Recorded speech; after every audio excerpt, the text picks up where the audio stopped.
Hello दोस्तों नमस्कार। तो जैसा कि आप स्क्रीन पे देख पा रहे हैं, ये मोटर हमारे पास आया हुआ है। क्योंकि दोस्तों ये मोटर चलता तो है लेकिन कुछ देर के बाद ऑटोमेटिक बंद हो जाता है, क्योंकि इसमें ऑटो कट लगा हुआ है। इसलिए इसका ऑटो कट हल्का भी हीटिंग होता है और इसके बाद में बंद हो जाता है।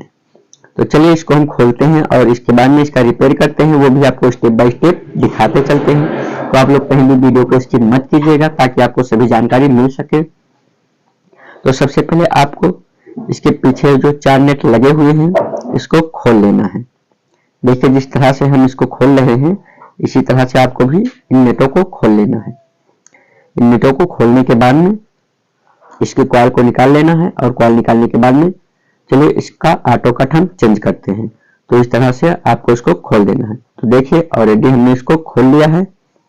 अब आप देख पा रहे हैं ये ऑटो कट है जो हमने निकाल दिया, क्योंकि ये ऑटो कट इसमें मोटर में लगा हुआ था और इस ऑटो कट खराब हो गया है और इसको हम निकाल देते हैं। तो देखिए इस ऑटो कट को हमने निकाल दिया है और आप देख पा रहे हैं इस तरह से इस तरफ 3 वायर है, क्योंकि दोस्तों 2 रनिंग का है और एक स्टार्टिंग का। तो आपस में इस तरह से हमको जोड़ देना है, क्योंकि ऑटो कट हमारा इसमें जुड़ा हुआ था और ऑटो कट निकालने के बाद में इसी में इसको डायरेक्ट जोड़ देते हैं। क्योंकि दोस्तों आप चाहे तो ऑटो कट भी लगा सकते हैं, लेकिन हम इसमें ऑटो कट नहीं लगाएंगे और इसको इसी तरह से ही जोड़ देंगे। तो सबसे पहले आपको इसको अच्छे तरीके से साफ कर लेना है, इसके ऊपर का पॉलिश, वायर के ऊपर का पॉलिश। इसके बाद में आपको इसको जोड़ देना है। तो सबसे पहले आपको इसमें स्लिपिंग डाल लेना है। तो चलिए हम मोटी स्लिपिंग ले लेते हैं और मोटी स्लिपिंग लेने के बाद में इस वायर में हम लगा देते हैं। तो इस तरह से हमने मोटी स्लिपिंग को ले लिया है और इसको इस तरह से साइज से काट कर लगा देते हैं। देखिए इस तरह से इसको साइज से कट करके लगा देते हैं इसमें, और इसके बाद में इस वायर को हम सही से जोड़ देते हैं। तो देखिए इन तीनों वायरों को हम इसी में जोड़ देते हैं। तो इसको आपको इस तरह से जोड़ देना है।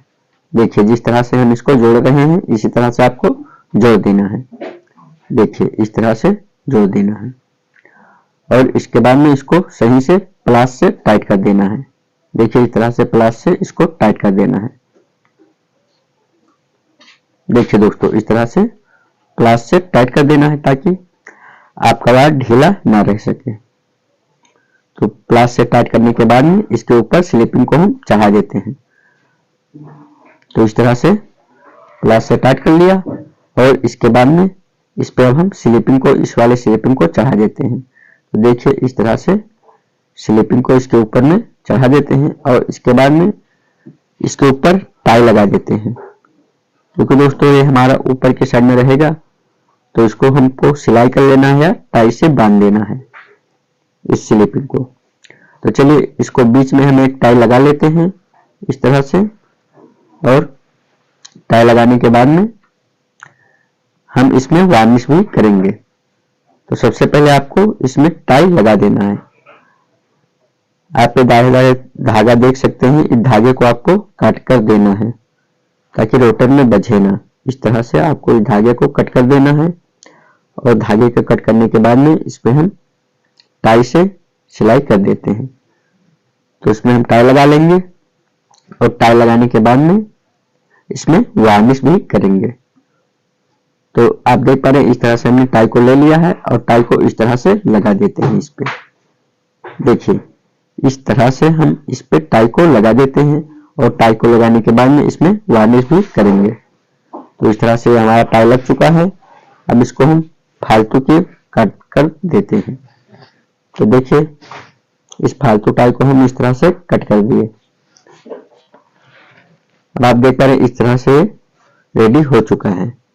तो इसमें हम हल्का वार्निश भी डाल देते हैं ताकि इसमें और भी मजबूती आ सके, क्योंकि दोस्तों अभी कॉइल नहीं है इसलिए इसमें ऑटो कट ही खराब हुआ था। तो देखिए हमने वार्निश को ले लिया है और इस तरह से ब्रश से इस पे वार्निश लगा देते हैं। इसके बाद में धूप में हल्का सुखा देते हैं। इसके बाद में फिटिंग करेंगे और टेस्टिंग करके आपको दिखाएंगे।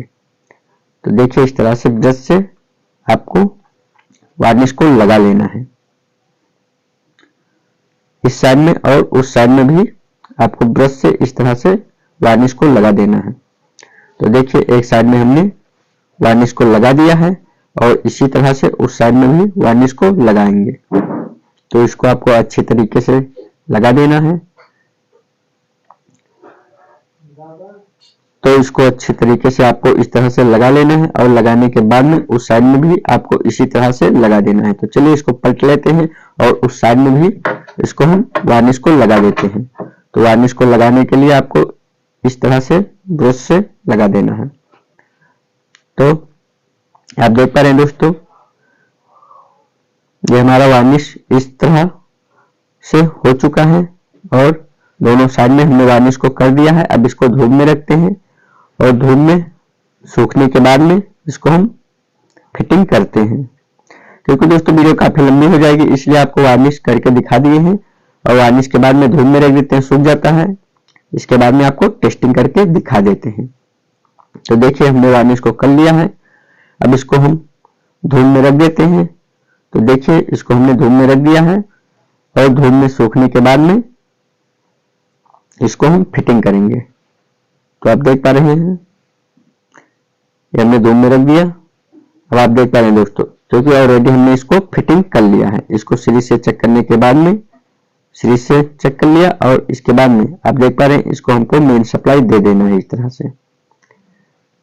देखिए दो वायर को हम इस पे जोड़ लेते हैं और इसके बाद में सप्लाई दे देते हैं। तो आप देख पा रहे हैं,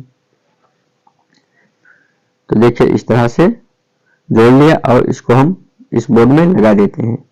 आप देख पा रहे हैं, देखिए दोस्तों ये क्या मस्त चल रहा है। तो दोस्तों ये हमारा रिपेयरिंग हो चुका है। तो वीडियो अच्छी लगी है तो वीडियो को लाइक कीजिए, चैनल पर नए हैं तो चैनल को सब्सक्राइब।